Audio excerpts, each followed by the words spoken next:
प्रायः देखा गया है कि हम लोग आप सभी अधिकारों की लड़ाई करते हैं कि नहीं करते हैं, कि हमें ये अधिकार, हमें वो अधिकार।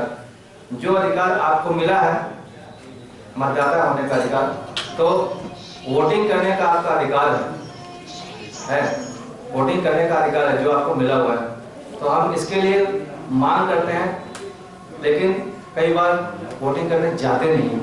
ये अपने आप में एक अनूठा अधिकार है जिसके लिए मांगते नहीं है, हम उसको जाते ही नहीं है, वोटिंग करने जाते ही नहीं है। तो मेरा आप लोगों से विनम्र आग्रह है कि आप इस अधिकार का प्रयोग करिए और लोकतंत्र को मजबूत बनाने में अपना सहयोग दें। धन्यवाद। जय हिंद, जय भारत। मैं संक्षिप्त में अपनी बातें कहना चाहूँगा। दो चीजें होती हैं, एक तो होता है रास्ता और एक होता है गोल, जिसे हम लक्ष्य कहते हैं। ये जितना भी इलेक्ट्रॉनिक सिस्टम है, पहले फिजिकल सिस्टम होता था, that is just an instrument to get the goal of the constitution. Constitution का गोल आप सभी जानते हैं, आप लोग सभी पढ़े हुए, बताने की जरूरत नहीं है। जैसा अभी एडीएम साहब ने कहा कि राइट्स और ड्यूटी, अगर हम ड्यूटी पे अपना ध्यान देते हैं तो वास्तव में गोल्स अपने आप में कंप्लीट हो जाएंगे। जो मतदाता का अधिकार दिया गया है आपको, जो यंग पार्टिसिपेंट्स हैं, वो एक बड़ा सशक्त अधिकार है, आप इसको हल्के में मत लीजिए। मेरा ये मानना है कि पूरा पूरा जो कॉन्स्टिट्यूशन है, जो कॉन्स्टिट्यूशन इथोस है, डेमोक्रेटिक इथोस है, कंट्री के वेलफेयर गोल्स हैं, सरकार की पॉलिसीज हैं, वो इन चीज़ों पे डिपेंड करते हैं आप सरकार कैसी चुनते हैं। तो सरकार चुनने का अधिकार आपको दे दिया गया है। जब तक आप लोग एजुकेट नहीं होंगे कि हमें कैसी सरकार चुननी है, तो आप हमेशा गलती करते रहेंगे। तो बेहतर है कि अपने स्तर पे, अपने साथियों के स्तर पे ज़्यादा से ज़्यादा एजुकेट करें कि जो हमारी कॉन्स्टिट्यूशनल इथोस हैं, वैल्यूज़ हैं, डेमोक्रेटिक वैल्यूज़ हैं, वो अपने अंदर डालें और उस हिसाब से ही अपने इलेक्शन में, जो भी इलेक्शन, जिस स्तर का भी इलेक्शन होता है, उसमें पार्टिसिपेट करें। और जरूर पार्टिसिपेट करें। अगर आप नहीं करेंगे तो दूसरा कोई करेगा, वो एजुकेट नहीं होगा, वो ऐसे चुनाव इस तरह से वोटिंग करेगा और कोई दूसरा व्यक्ति चुन के आ जाएगा, तो आपका उतना ही घंटा आधार करेगा। समझे आप? सॉरी फॉर बताने की जरूरत नहीं है, उनको समझें और अपना अधिकार को एक्सप्रेस करें। Thank you so much. 25 जनवरी 1950 को हमारे इलेक्शन कमीशन ऑफ इंडिया की स्थापना हुई थी और उसके 2 वर्ष बाद से 1952 से हम लगातार इलेक्शंस कराते रहे। नेशनल लेवल पे, स्टेट लेवल पे इलेक्शंस होते आ रहे हैं और 92-93 से पंचायत लेवल पे भी इलेक्शंस होते आ रहे हैं। इसके अलावा ये जो अपना मतदाता दिवस है, वोटर्स डे है, ये 7वां है। 2011 में 25 जनवरी 2011 को ये पहली बार मनाया गया था। आप तो सोचेंगे कि इससे पहले क्यों नहीं मनाया गया। देखिए क्या होता है ना कि किसी भी अच्छे काम को करने के लिए विचार की जरूरत होती है। हमारे इलेक्शन कमीशन ऑफ इंडिया की टीम उड़ीसा में, भुवनेश्वर में एक मीटिंग कर रही थी, तो वहाँ पे एक बड़े सज्जन थे, उनका नाम था डॉक्टर सुभाष के नाम से जानते हैं। उन्होंने ऐसे ही कहा कि क्यों ना आप एक दिन ऐसा सुनिश्चित कर लें जिस दिन हम सभी को एजुकेट करेंगे, अपने राइट्स को एक्सप्रेस करें। तो उनको वो बात जमी थी और इलेक्शन कमीशन इस बात को पहले से भी जानता था कि हमारा देश, इनफैक्ट पूरा भारतवर्ष जानता है, पूरा वर्ल्ड जानता है हमारे देश को कि हम लोग, हमारा देश युवाओं का देश है। डेमोग्राफिक डिविडेंड का नाम होगा कि खासकर शहरों के बच्चे, बच्चे में मुझे नहीं कहना चाहिए क्योंकि you have become adults now, तो जो एडल्ट होते हैं 18 साल के बच्चे, वो अपना राइट्स को एक्सप्रेस नहीं करते, इसमें गिरावट आती है। इनफैक्ट मैं अपना उदाहरण दूँ, मेरी उम्र अभी 28 वर्ष है और आप मान के चलिए कि मैंने 25 साल के अवस्था तक एक भी बार वोट नहीं किया। अब ये मान के चलिए मेरा कितना बड़ा, मेरा देश का दुर्भाग्य है। ऐसे कई लोग होंगे, बहुत लोग हैं, आप सभी में से कुछ लोग होंगे, वो समझ बहुत ही कैजुअल है, बहुत ही कैजुअल। क्या फर्क पड़ता है यार, क्या फर्क पड़ता है? नहीं क्या तुमने कौन सा तीनों फाड़ दे दिया ये। तो ये एटीट्यूड को चेंज करने के लिए और जो यंग जनरेशन है उसको टारगेट करने के लिए ये 2011 में इसका पहली बार ही मनाया गया। अभी कंटिन्यूसली मनाया जा रहा है, हर साल थीम डिसाइड होती है। इस साल की शायद थीम ये है कि भावी पीढ़ी और जो यंग पीढ़ी है उनको सशक्त करना। जो मैंने बातें की मुझे पता नहीं कितनी आप तक पहुंची हैं।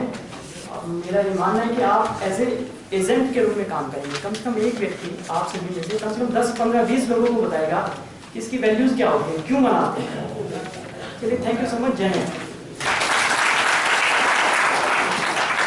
मतदाता दिवस के उपलक्ष्य में देवो साहब, चौहान साहब, एडीएम साहब, सीओ जिला पंचायत श्रीवास्तव जी, एसडीएम जैन साहब, आज राष्ट्रीय मतदाता दिवस है। यहाँ पर उपस्थित कई लोगों के दिमाग में यह होगा कि अभी न तो निर्वाचन है न कुछ है, फिर हम मतदाता दिवस क्यों मना रहे हैं? होगा निश्चित तौर पर, ये कतई आवश्यक है। अगर कोई वस्तु है, कोई चीज है, तो वो है हमारा संविधान, जो कि हमारे पूरे देश को संचालित करता है। और हमारे संविधान में हमारे देश की शासन पद्धति लोकतंत्र के रूप में परिभाषित की गई। और हमारा ये भारतवर्ष पूरे विश्व में सबसे मजबूत लोकतंत्र के रूप में जाना जाता है। लोकतंत्र की परिभाषा बहुत ही अच्छे शब्दों में अगर किसी ने दी है, वो है नाम है प्रोफेसर का, इन्हें दी है अब्राहम लिंकन। बहुत ही सशक्त परिभाषा दी, जनता के लिए, जनता द्वारा, और जनता के लिए जनता द्वारा चुना गया, नहीं जनता का जनता के लिए जनता द्वारा चलाया जाने वाला। कौन है पॉलिटिक्स का, कौन है विद्यार्थी? And government of the people, for the people and by the people. हाँ बोलो। जनता का शासन जनता के लिए, जनता के द्वारा। जनता के लिए, जनता द्वारा। ठीक है, तो ये बहुत सशक्त परिभाषा दी है। और वास्तव में उससे अगर उसके अर्थ निकाले जाए तो सारी चीजें उसमें समाहित है। अगर हमको हमारे लोकतंत्र को और मजबूत करना और भी हमारे जनता की ओर इसको और जनोन्मुखी बनाना है, तो हमें जो एक मताधिकार का उपयोग दिया गया है उसका उपयोग अत्यंत आवश्यक है। हम जो सरकार निर्वाचित करते हैं वो हमारे मताधिकार से करते हैं। जैसा अभी डीएफओ साहब ने बताया है कि हम कई लोग ऐसे हैं जो कि हमने हमारे मताधिकार का उपयोग करते ही नहीं है। और जब हम सरकार को निर्वाचित कर लेते हैं और हमारे मनपसंद कोई उम्मीदवार का हम चयन नहीं कर पाते, चुनाव नहीं कर पाते हैं, उस समय फिर हमें पश्चाताप होता है, अरे ये तो अच्छे उम्मीदवार का चयन नहीं हुआ। अगर हम आज की तारीख में देखें तो हम लगभग 60 से 70% के बीच में जो मतदाता है वो अपने मताधिकार का उपयोग करता है।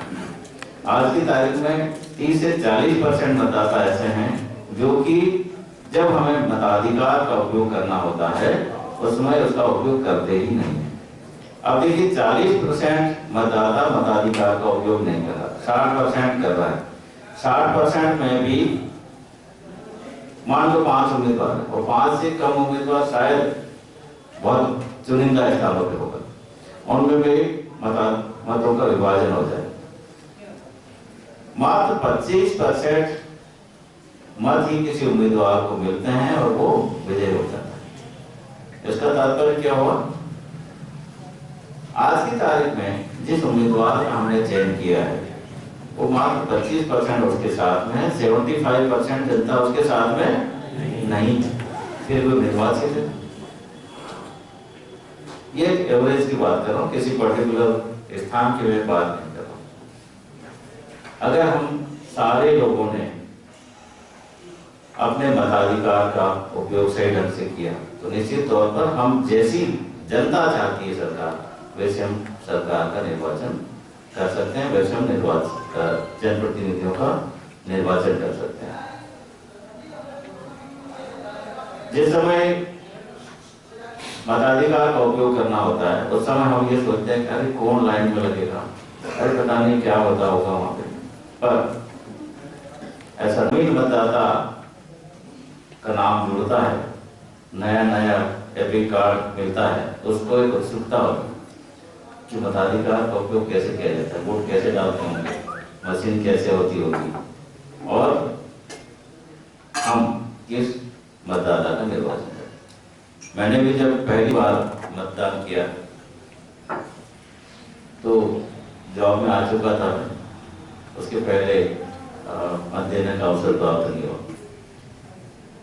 आप समझ सकते हैं कि एक प्रशासनिक सेवा में आकर मतदान के लिए समय निकालना कितना मुश्किल होता है। फिर भी बाकायदा मुझे उत्सुकता थी, मैं गया वहाँ पे, लाइन में लगा और लाइन में लग के उसके बाद फिर हमने मतदान किया। बहुत उत्सुकता थी कि वोट कैसे डालते होंगे। उस समय मशीन नहीं थी, उस समय क्या था, मतपत्र था, मतपत्र था और मतपत्र पे पेटी सील लगाना होती थी, मत पेटी में मत डालना होता था।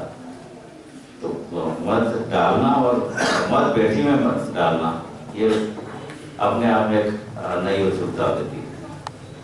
तो मैं गया बाकायदा, बहुत अच्छा लगा जब मैंने पहली बार अपने मताधिकार का उपयोग किया और अपने मनपसंद उम्मीदवार था उसका मैंने चुनाव किया, उसके पक्ष में मैंने वोट डाला। तो जब सारे हमारे मतदाता अगर उनमें उत्साह रहेगा तो निश्चित तौर पर हम अच्छे उम्मीदवारों का चयन कर पाएंगे। आज की जो थीम है वो है युवा मतदाताओं को आगे लाना। निश्चित तौर पर युवा मतदाता पूरे देश की एक जो सोच है उसको परिवर्तन करने में अपनी क्षमता रखता है। मतदाता चाहता है कि हम किसी सक्षम उम्मीदवार का चयन करें। मतदाता, युवा मतदाता अगर ये चाहता है कि वास्तव में हम हमारे लोकतंत्र को मजबूत करें तो निश्चित तौर पर युवाओं में ये क्षमता है और इसलिए युवा मतदाताओं को आगे आने के लिए प्रेरित किया जा रहा है। जितनी सुविधाएं हैं मतदाताओं को वो दी जा रही है। पहले कोई परिचय पत्र नहीं होता था। मतदाताओं को ये कहा जाता था कि आपके घर में जो भी आपका पहचान का कोई साधन हो, चाहे वो राशन कार्ड हो, चाहे बैंक की पासबुक हो, चाहे लाइसेंस हो, इनमें से कोई भी चीज आप ला सकते हो। एपिक कार्ड उस समय होते भी नहीं थे, धीरे धीरे फिर एपिक कार्ड बनने लगे। एपिक कार्ड कंपलसरी किया गया। एपिक कार्ड जब अम्बेडकर कलर आने चालू हो गए, आज भी कई लोगों के पास में ब्लैक एंड व्हाइट होंगे एपिक कार्ड। एपिक कार्ड जब ब्लैक एंड व्हाइट बनते थे तो कई ऐसे मतदाताओं के कार्ड हैं जिनके चेहरे समझ में भी नहीं आते थे कि ये वास्तव में वही है या नहीं है। उसमें और सुधार किया गया, कलर्ड एपिक कार्ड तैयार किए गए और कलर जब परिचय पत्र तैयार होता है तो अपने आप को अपने साथ में रखने में भी बड़ा अच्छा लगता है कि देखो मेरे पास कलर्ड मतदाता परिचय पत्र है। और ये कलर्ड मतदाता परिचय पत्र रखने में अपने को अच्छा लगता है तो निश्चित तौर पर जब हम मताधिकार का उपयोग करेंगे उस समय ये ले जाने में हमको बहुत अच्छा लगता है। और जब हमारे मतदान दल है उनको भी हमारे फोटो पहचान करने में बहुत आसानी रहेगी, इसलिए कलर्ड फोटो यहाँ पर दिए जा रहे हैं। एक और बात है, अभी तक हमारा जो मतदान दल था वो अपने अपने मतदान केंद्रों तक पहुंचने में बहुत ही ज्यादा निराश हो जाते थे। अरे साहब वहाँ जब हम जाएंगे तो न तो वहाँ टॉयलेट की सुविधा होगी, न खाने के लिए होगा, न बिछाने के लिए कुछ होगा। बंद कर दो जब कोई सुविधा नहीं होती। किंतु अब उसमें भी काफी चेंज आ गया। मतदाताओं के लिए भी वहां पर छाया की व्यवस्था होती है, पानी की व्यवस्था होती है। कुछ सालों पहले तक इन व्यवस्थाओं पर भी ध्यान नहीं दिया जाता था। अब मिनिमम बेसिक फैसिलिटी हर मतदान केंद्र पर आपको मिलेगी। वहां पर आपको छाया की व्यवस्था रहेगी, अगर कोई बुजुर्ग है तो उसको बैठने के लिए वहाँ चेयर्स की व्यवस्था रहेगी, विकलांग है तो बाकायदा हर मतदान केंद्र पर वहाँ रैंप की व्यवस्था है, ताकि जो दिव्यांग हमारे आसानी से मतदान केंद्र में पहुंच सकें और अपने मताधिकार का उपयोग कर सकें। मतदान दलों की जहाँ तक बात है, हर मतदान केंद्र पर मौसम के अनुरूप वहाँ पर व्यवस्था की जाती है। अगर गर्मी है तो वहाँ बाकायदा छाया रहती है, मतदान दलों के लिए पंखों की व्यवस्था रहती है, प्रकाश की समुचित व्यवस्था रहती है। प्रत्येक मतदान केंद्र पर मतदान दलों के ठहरने की भी समुचित व्यवस्था की जाती है, चाहे वो गद्दे हो, रजाई हो या खाने पीने की व्यवस्था है। खाने पीने की व्यवस्था के लिए हमारा जो स्थानीय कर्मचारियों का दल है वो पूरी व्यवस्था करता है, और ये किसी एक जिले की बात नहीं कर रहा हूँ, ये सारी व्यवस्थाएं मतदान केंद्र पे मतदान दल के लिए भी रहती है और मतदाता के लिए भी रहती है। कुछ समय पहले तक हम लोग मतदान करने जाते ही नहीं, और इसके लिए स्वीप प्लान चलाए गए, जैसा भी प्रोफेसर साहब कह रहे थे। स्वीप प्लान चलाने के बाद फिर मतदाताओं में जागरूकता आई है, और अब हम समय समय आगे बढ़ रहे। मुझे याद है 1997-98 में जो इलेक्शन हुआ उसमें लोकसभा निर्वाचन में मात्र 42 to 43% ही मतदान हुआ, ये मुझे याद है। मैंने जब बात की थी अभी 60% की बात, 1997-98 में मात्र 42% मतदाताओं ने अपने मताधिकार का उपयोग किया। आप सोचिए 60% के लगभग तो मतदाता अपने मताधिकार का उपयोग किया ही नहीं। उम्मीदवार ऐसे थे और उनमें मतों का विभाजन हुआ। बहुत ही चुनिंदा ऐसे लोग हैं जिनकी चॉइस से हमने सरकार का गठन किया। अब भविष्य में ऐसा नहीं हो, हमारे युवा मतदाता आगे आए और अपने मताधिकार का उपयोग करें, निर्भीकता से करें और निष्पक्ष रूप से करें, और सही ढंग से अपने विवेक का उपयोग करते हुए उम्मीदवारों का चयन करें। आगे आने वाले वर्षों में युवा मतदाताओं से मेरी सबसे ज्यादा उम्मीदें हैं कि वो अपने मताधिकार का उपयोग तो करेंगे ही करेंगे, साथ ही साथ अपने परिवार में, अपने पड़ोसियों में, अपने फ्रेंड्स के साथ चर्चा करके उनको भी मताधिकार का उपयोग करने के लिए प्रेरित करेंगे। इस तरह से आयोजन हर वर्ष होते रहते हैं। मैं चाहूंगा कि आगे आने वाले समय में हम लोग ऐसे बंद कमरे में और इस तरह से आयोजन न करें, बल्कि खुले में करें, ताकि ज्यादा से ज्यादा मतदाता ऐसे मतदाता जागरूकता अभियान में, मतदाता दिवस के ऐसे कार्यक्रमों में भाग लें और उनको हम लोग जागरूक करने में सफल हैं। पर यहाँ पे भी यहाँ पे आयोजन किया गया है तो इसका तात्पर्य ये कदापि नहीं है कि ये जो संदेश है ये सिर्फ यहाँ जो बैठे हैं लोग इतने तक ही सीमित है। यहाँ जितने लोग बैठे हैं ये सारे लोग अत्यंत प्रभावशाली लोग हैं, और मैं समझता हूँ कि एक एक यहाँ पे जो मतदाता बैठा है कम से कम 100 लोगों तक अपना ये मैसेज पहुंचाएगा। यहाँ जितने सैकड़ा लोग बैठे हैं उतना गणित कितने कर रहे हैं, सैकड़ा, तो जितने हजार होंगे ये हम समझ सकते हैं। मुझे उम्मीद है कि आज का ये जो कार्यक्रम है अधिकाधिक लोगों को जागरूक करने का उस उद्देश्य में हम सफल होंगे। पुनः इस आयोजन करने के लिए अखिलेश जैन और उनकी टीम को मैं हार्दिक बधाई देता हूँ, और नवीन मतदाताओं को जिन्होंने कि नया परिचय पत्र अभी हासिल किया है और मताधिकार का उपयोग अभी नहीं किया है, मताधिकार का उपयोग करने वाले हैं, उनको मैं बधाई देता हूं और अग्रिम शुभकामनाएं देता हूं। कल गणतंत्र दिवस है। मैं एक सूचना देना चाहता हूँ। गणतंत्र दिवस में मुख्य समारोह हमारा नेहरू कॉलेज के ग्राउंड में होगा, या हम सब लोग जानते हैं। हमारे मुख्य अतिथि ध्वजारोहण करेंगे, परेड की सलामी लेंगे और बहुत ही आकर्षक सांस्कृतिक कार्यक्रमों की प्रस्तुति देंगे, जो कि देशभक्ति पे आधारित होगी और हमारी भारत सरकार और मध्य प्रदेश शासन की महत्वपूर्ण योजनाएं हैं उन पे केंद्रित होंगी। तो आप सब लोग आए, अपने परिवार के सदस्यों के साथ आए, अपने मित्रों के साथ जरूर आए। सभी विभागों द्वारा लगभग 16 विभागों की झांकियां हैं, जिसमें अलग अलग शासन की स्कीम्स का प्रदर्शन किया जाएगा कि कौन कौन सी विभाग कौन कौन सी स्कीम्स चलाना है। 26 जनवरी के उपलक्ष्य में ही शाम को प्रतिवर्ष भारत पर्व का आयोजन होता है, ये आप सब लोग जानते होंगे। जैसे मैंने अभी बताया था कि जैसे ये मतदाता दिवस हम लोग एक बंद कमरे में आयोजित कर रहे हैं, भारत पर्व भी अभी तक उसी बंद हॉल में किया जाता है। ज्यादा से ज्यादा लोग उसमें पार्टिसिपेंट्स करें, उसमें दर्शक दीर्घा में बता रहे हैं। तो ये आयोजन कल 7 बजे रामलीला मैदान, जो हमारे यहाँ पर बिल्कुल शहर में बीच शहर में स्थित है, रामलीला मैदान में होगा। और यहाँ पर एक नाटक का मंचन किया जाएगा।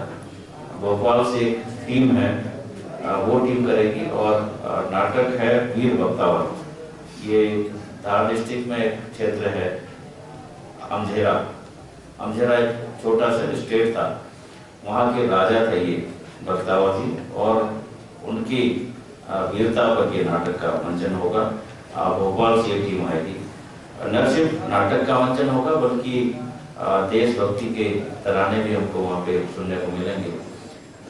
ये भी कार्यक्रम भोपाल की ही एक टीम है, रिलायंस म्यूजिकल ग्रुप, इसके द्वारा वहाँ पर देशभक्ति के तराने हमारे समक्ष प्रस्तुत किए जाएंगे। तो आप सभी लोग वहाँ जरूर आएँ।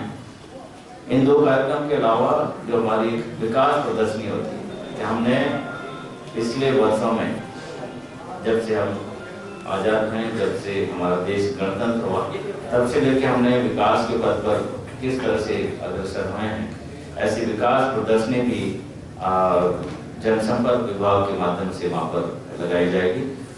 तो इन सब का आप लोग आनंद लें। पुनः इस सफल आयोजन के लिए मैं अखिलेश जैन और उनकी पूरी टीम को हार्दिक बधाई देता हूँ। जय लोकतंत्र। जन कल्याणकारी योजनाओं को प्रदर्शित करने वाली बहुत ही प्रभावी झांकियों का प्रदर्शन होगा। उन्हें आप देखें, बच्चों के सांस्कृतिक और जो भी मतदाता यहाँ पे आए, उन्होंने अपना समय दिया, इसके लिए भी हम सब आभारी हैं। जो मतदाता सूची के मूल कर्णधार बीएलओ, उन्होंने अपना समय दिया और यहाँ आए, उन सभी के लिए आभारी। धन्यवाद।